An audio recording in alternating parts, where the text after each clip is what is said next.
Simon's Island. And his first wife had died under real mysterious circumstances. We found out during the investigation. She died in a bathtub in like 8 inches of water. She drowned. Interesting. And, again, this was back, and this is South Georgia, and the coroner was a friend of his. So, it was pretty obvious, what had happened. But anyway, he had a guy renting one of his houses on his property. And this is very common down there where the instructors at the academy, they'd be there for a couple of years and they just rent a house. So he was renting it out to this firearms instructor at the academy who was like a former, military guy, like secret squirrel special forces type guy. And they had become kind of friends. The doctor was into guns and this guy would work on his guns and all that. And they kind of developed a relationship. And one day the doctor came to him and said, hey, do you, he's like, things have gone south with my wife. I think she's messing around on me. I got to get rid of her.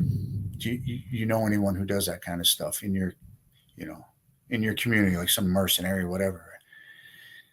And this guy did what most guys would do. He was like, like, get out of here, man. You know what I mean? He blew him off.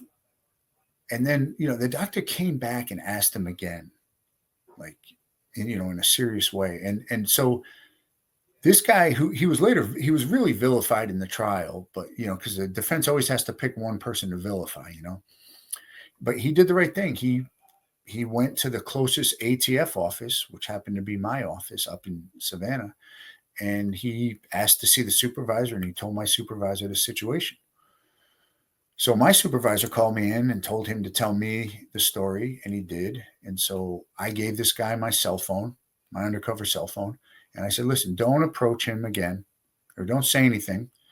But if he comes to you again a third time and asks you, I said, give him my number. Tell him, listen, I might know a guy who might do something like this. Here's his number. I don't want to talk about it.